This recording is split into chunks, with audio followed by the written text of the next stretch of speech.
हमारे प्रिय और आदरणीय दर्शकों को आपका डॉक्टर भैया डॉक्टर सुमंत मिश्रा के पॉजिटिव इंडिया चैनल में सभी का हार्दिक अभिनंदन है। और आज हमारे साथ एक बहुत ही बड़ी हस्ती माननीय श्री राजवर्धन सिंह परमार जी हैं, जो महाराणा प्रताप सेना के राष्ट्रीय अध्यक्ष हैं।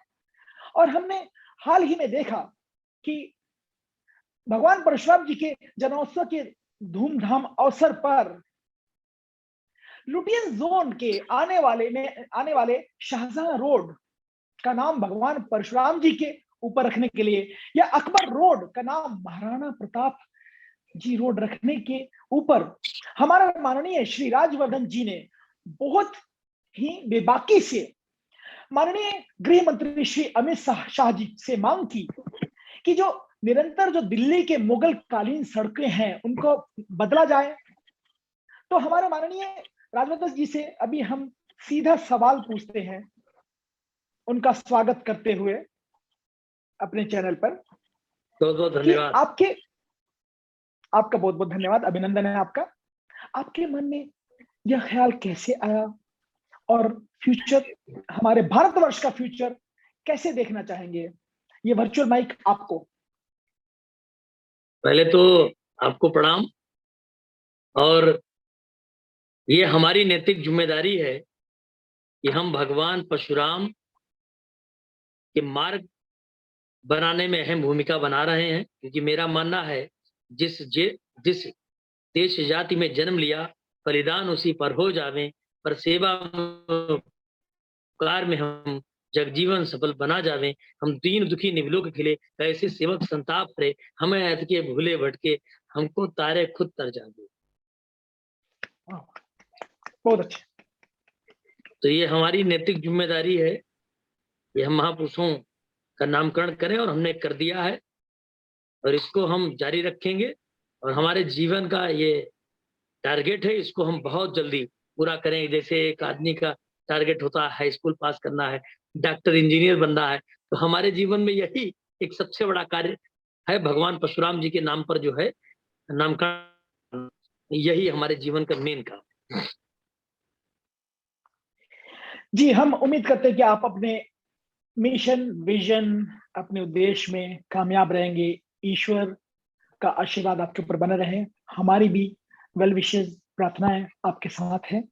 और अब हम अपने भारतवर्ष में कुछ चैलेंजिंग टाइम्स देख रहे हैं, कुछ धर्म बनाम धर्म की संघर्ष देख रहे हैं, इस समय देखने को मिल रहा है। बनारस में ज्ञानवापी को लेकर बवाल मचा हुआ है। मथुरा ईदगाह में भी मस्जिद को देखा हमने विवाद में घिरता जा रहा है। राजधानी दिल्ली में भी विवाद की लपटें पहुंच चुकी है, दिखने लगी हैं। हिंदू संगठन का दावा है कि ये उनके धर्म का मंदिर है, और इसलिए आज बहुत से लोग भगवा वस्त्र पहनकर कुतुब मीनार पर भी, आपने भी हनुमान चालीसा का पाठ किया। आप इसको किस तरह से देख रहे हैं, और फ्यूचर में ये क्या हमारे देश हित में रहेगा? क्योंकि जो विपक्षी पार्टी हैं उन लोगों का भी तंज हो रहा है हमारे जो केंद्रीय सरकार है उसके ऊपर, और गंगा जमुनी तहजीब में थोड़ा सा चैलेंज आया है। इसके ऊपर क्या कहना चाहते हैं आप? सभी को एक होना पड़ेगा, सभी को आगे आना होगा। और 30 मई को हम भी जा रहे हैं शिव चालीसा पढ़ने आगरा, तो सभी को आगे आना होगा, सभी को अपनी बात कहनी होगी। वो अपने धर्म का काम करते हैं, हमको अपने धर्म का काम करना है। और भारत का जो संविधान बाबा साहब ने बनाया है उसका हम सम्मान करते हैं, और संविधान के तहत जो भी नियम और कानून है उसी के तहत हम अपनी मांग को रखते हैं। भारत सरकार से उम्मीद रखते हैं कि हमारी मांगों को पूरा करे। आप बोल रहे हैं भारतीय संविधान को फॉलो करेंगे। कुछ धर्म विशेष ऐसे हैं जो बोलते हैं कि हम हाई कोर्ट जाएंगे, फिर हम सुप्रीम कोर्ट जाएंगे, फिर अगर उनके खिलाफ ऑर्डर आते हैं तो वो अवहेलना करते हैं, और फिर कभी कॉन्स्टिट्यूशन की दुहाई देते हैं, कभी सुप्रीम कोर्ट की दुहाई देते हैं, और अगर उनके खिलाफ जाता है तो वो सब कुछ मानने को इनकार करते हैं, अपने पर्सनल बोर्ड के लॉ की दुहाई करते रहते हैं। लेकिन एक भारतवर्ष में आपको क्या लगता है, यूनिफॉर्म सिविल कोड, ऐसा कुछ कॉन्सेप्ट, इसके बारे में क्या संक्षिप्त में बोलना चाहेंगे? देखिए, मेरा तो सिर्फ ये विषय है कि जब दूध गाय से दूहना पड़ता है तो कई गाय सीधी होती हैं और कई गायों के पैर को बांधना पड़ता है। तो ये भारत हिंदुओं का देश है, सभ्यता का देश है। यहाँ गाय अगर दूध नहीं देती है सिधाई से तो उसके पैर को बांध कर दूध निकाल लिया जाता है। जी, तो ये हमारे हमारे संस्कार, हमारे जी बोलिए बोलिए। संस्कारों को पता है, हमारे लोगों को पता है।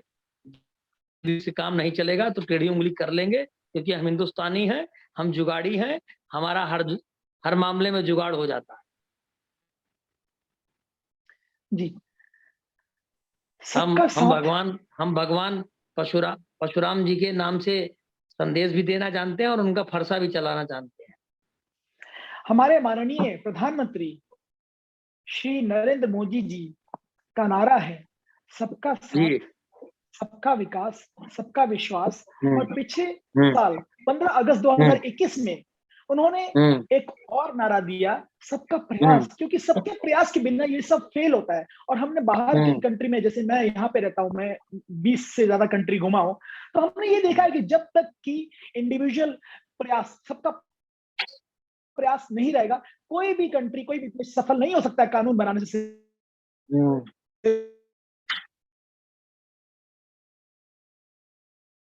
नहीं, इसको तो करना पड़ेगा ना मिश्रा जी, इसको करना पड़ेगा। हम लोगों को तो आगे इसके आना बारे में होगा। आप यूपी के चीफ योगी जी जो आज, जी बोलिए। इसको आगे आना होगा, इसको आगे आना होगा। महाराणा प्रताप सेना संकल्पबद्ध है और हम पूरे देश नहीं, पूरे विश्व में अमन और शांति और सुकून की बात करते हैं। हम चाहते हैं जो आपका है वो आप ले लो, जो मेरा है वो मुझे दे दो, बस। महाराणा प्रताप सेना की बात कर रहे हैं आप, और हमारी जी जो भारतवर्ष की संस्कृति रही है, वसुधैव कुटुंबकम की, वसुधा एव कुटुंबकम, the whole world is like a family, पूरी विश्व परिवार है। और विश्व गुरु भारत को आप किस तरह से देखते हैं? देखिए, मैं ये मानता हूं कि पूरे विश्व में भारत एक ऐसा देश है जहां पर भाईचारा, जहां पर संस्कार, जहां पर आज जी, तो भी भारत से बोलेंगे, संस्कार भारतवर्ष। है, आज भी संस्कार जी है, आज भी मर्यादा जीवित है। आज भी हम ब्राह्मणों को प्रणाम करते हैं, बड़ों को प्रणाम करते हैं, छोटों को प्यार। फिर से आपका अनम्यूट हो गया, सॉरी। जी जी बोलिए। तो भारत सभ्यता का देश है, भारत सौम्यता का देश है। अगर सौम्यता और सभ्यता में अगर कोई भी दखल अंदाजी, हम अगले सवाल पे चलते हैं। जो ये कंट्रोवर्शियल इशू चल रहा है, ज्ञान वापी मंदिर में बोलूंगा, में कथित शिवलिंग, कथित नहीं, शिवलिंग मिलने का दावा है, हिंदू पक्ष ने किया है, जबकि ऑपोजिशन पक्ष जो है उन्होंने किया है कि ये वुजू खाना में फव्वारा है। इन मुद्दों से क्या प्रभाव पड़ने वाला है देश के भाईचारे में, सौहार्दपूर्ण में? और जैसे कि हिंदू पक्ष के वकील माननीय श्री विष्णु जैन जी ने कहा कि गुमराह किया जा रहा है, दूध का दूध, पानी का पानी जरूर होगा। तो इसके बारे में आप क्या कहना चाहते हैं? मेरा मानना यह है, जब भगवान शिव का मंदिर वहां पे है, सामने नंदी बाबा बैठे हैं, तो वो हमारा ही मंदिर है। आज तक सरकारें दूसरी रही, मंदिर को खोलने की अनुमति नहीं मिली। जब हमारा वक्त आया है तो हम शिवलिंग पे जाके जल अभिषेक करेंगे, रुद्राभिषेक करेंगे, उस पे पूजा और अर्चना करने का काम करेंगे। कोर्ट इसकी अनुमति दे, और क्या करेंगे। जो दूसरी पक्ष एक है, एक धर्म विशेष जो बोलती है, जी मैं बोलिए। मैं कह तो रहा हूं कि जब उनका समय था तो उन्होंने नमाजें पढ़ ली, आज हमारा समय है तो हम पूजा करेंगे। कल उनका समय फिर आएगा, फिर वो अपनी नमाजें पढ़ें। जिसकी जितनी जिसकी जितनी हिस्सेदारी, उसकी उतनी जिम्मेदारी। आज ताकत हमारे पास है, आज हम वहां पूजा अर्चना करेंगे, कल उनके पास आएगी, कल वो करें। ये विषय ताकत का है। बहुत बहुत धन्यवाद आपका। और हम चलते हैं जो कोरोना काल में आपने बहुत सारे सोशल, आपकी जो महाराणा प्रताप सेना ने, आपकी टीम ने और आपके संरक्षण के अंदर जो बहुत सारे सोशल सर्विसेज आपने किए, बहुत सारे लोगों को हेल्प किया, इसके बारे में संक्षिप्त में हमारे दर्शकों को क्या बोलना चाहेंगे आप? बस किस तरह से इतना हेल्प किया बोलना आपने? चाहेंगे, इतना बोलना चाहेंगे, इंसान इंसान के काम आए उसे इंसान कहते हैं। यूँ तो पशु भी पेट भरते हैं, लेकिन जो मिल बाँट कर खाएँ, उन्हें सच्चा इंसान कहते हैं। बहुत अच्छे, वेरी नाइस, बहुत अच्छे। तो आप बात कर रहे हैं कि हम जाति, भेदभाव और वर्ण, कास्ट, क्रीड, रीजन, रिलीजन, इनसे ऊपर उठ के इंसानियत की बात करें, मानवता की बात करें। तो यही है। मानवता और इंसानियत की बात हमने कोविड में की। हमने कोविड में की। और मैं ये जी, कहता हूँ एपीजे अब्दुल कलाम जी का मैं सम्मान करता हूँ, मौलाना जी। मोहम्मद जी का मैं सम्मान करता हूँ, लेकिन मैं अकबर और शाहजहां और अंग्रेज जैसे देशद्रोहियों का सम्मान नहीं करता हूँ, न करता था, न करता हूँ। अगर एपीजे अब्दुल कलाम जैसा इस देश में कोई मुसलमान है, तो उनके नाम से मूर्ति बनवा दो, किले बनवा दो, गेस्ट हाउस बनवा दो, उनके नाम से राष्ट्रीय मुद्रा पर नोट छपवा दो, मुझे कोई आपत्ति नहीं। लेकिन अकबर, शाहजहां और हुमायूं ये देशद्रोही थे, देशद्रोही हैं। भारत में रहने वाले लोग मुसलमान हो सकते हैं जाति संप्रदाय से, लेकिन हम उनको हिंदू मानते हैं क्योंकि वो हिंदुस्तान में रहते हैं। बहुत-बहुत धन्यवाद आपका। आप ब्रीफ में अगले 5 साल में आपकी जो सेना है, महाराणा प्रताप सेना, इसके बारे में क्या उनका मिशन है, गोल है, इसके बारे में थोड़ा-सा देखिए, अवगत कराएँगे? हमारा मेन मिशन है, भारत हिंदुओं का देश है, भारत सभ्यता और सभ्यता का देश है। यहाँ से मुगलों के नाम हटाने चाहिए और भारत में रहने वाले लोगों के नाम, उन मार्गों का नाम, उन कॉलोनियों का नामकरण करना चाहिए, ऐसी मेरी माँग है। और पूरे विश्व को में भारत को विश्व गुरु बनाने के लिए आपकी संगठन क्या कर रही है? हमारी संगठन ये कर रही है कि जहाँ-जहाँ हमारे हिंदुस्तान के लोग रहने वाले हैं, वो अपना तिरंगा लेकर चलें और अपने शर्ट पे तिरंगा लगवाएँ, अपने बैक साइड में तिरंगा लिखें और लिखें हम भारत के रहने वाले हैं। हम भारत के तो रहने वाले हैं, भारत की कहने आया हूँ, भारत की कहने आया हूँ, आपकी सुनने और अपनी सुनाने आया हूँ और आपको भारत का प्रेमी बनाने आया हूँ।